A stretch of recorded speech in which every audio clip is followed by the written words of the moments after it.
The weight of autumn pressed heavily on the man's mind as he slowly decelerated the car on a rural road that had felt endless just moments ago.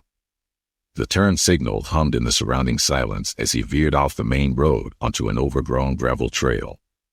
The tools in the toolbox clattered in the back as the car paid its toll to the environment, inching forward through a landscape that seemed intent on denying him easy passage. At first, branches gently caressed the car, but soon, their touch turned to violent complaints as the paint became the unwilling tribute in its jouncing progress. The man swore loudly when a black crow appeared out of nowhere and struck the windshield with force. It left behind a smudge, which the wipers promptly swept away to the roadside's dormant edge.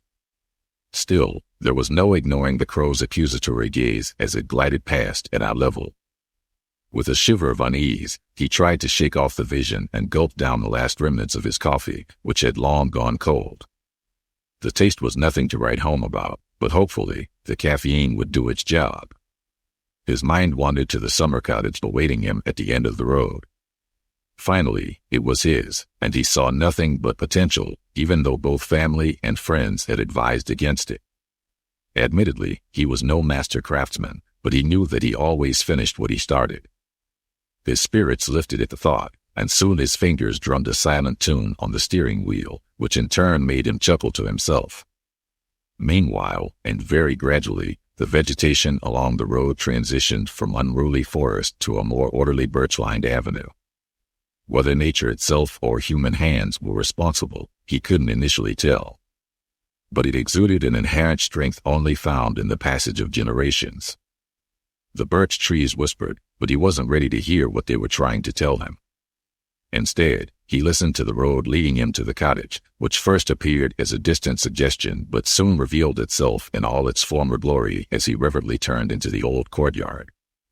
He was greeted by a shadow play from the trees and a mere curtsy from the wind in the frayed rope that still hung beside the crank of the decrepit old well when he turned off the ignition. Silence engulfed him.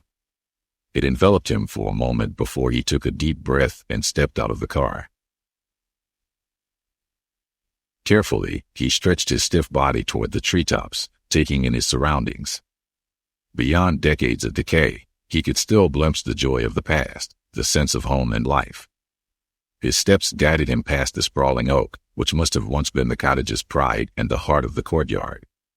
In its scarred bark, he could somewhat make out a heart that had been carved long ago. Yet it was the cottage itself that called to him most urgently, so he climbed the steps of the porch, framed by whimsical woodwork of old. The rotting timbers creaked ominously under his weight, but still managed to hold him up.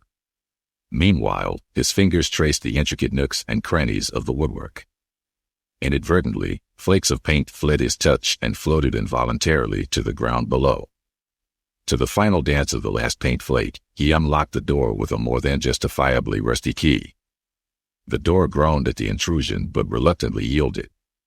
A musty smell of damp and mold greeted him as he stepped into the dark hallway. The sturdy pine floor, though marred by time, carried itself with a certain dignity.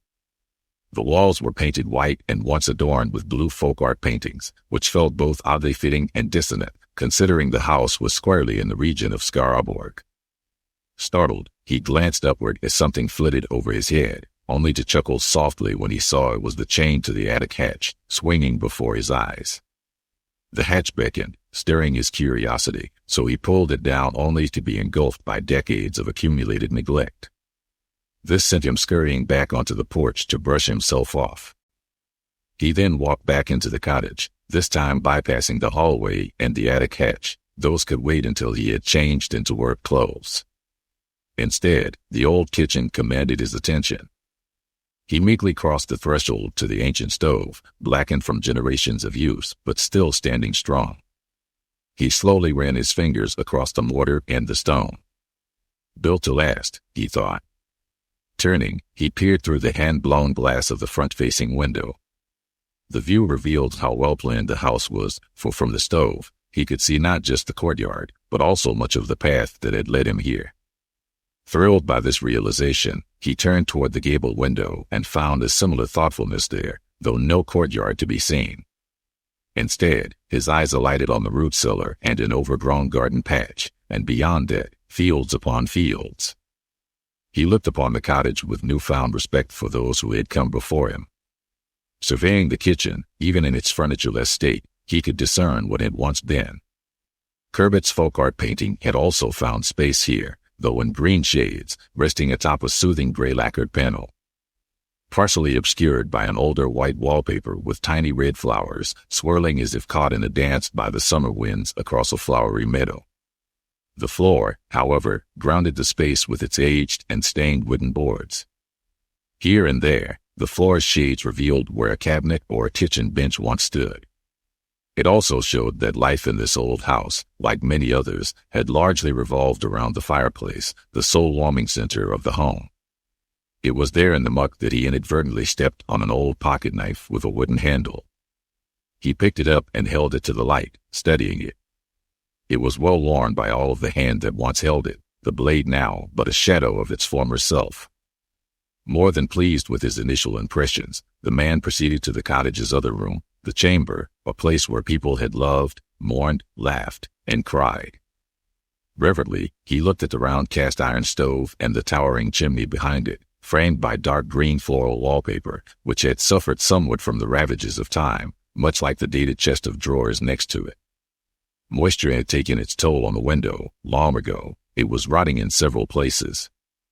He peered out the window into the adjacent wilderness.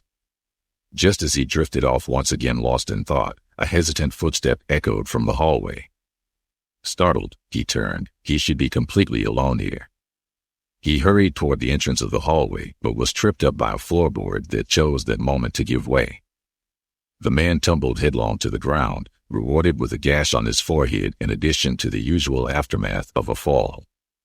After freeing his foot and spewing a tirade of curses, his ears were met with silence, making him think that his mind must have been playing tricks on him. As expected, he was alone in the cottage and most likely for miles around. With that, he exited the cottage.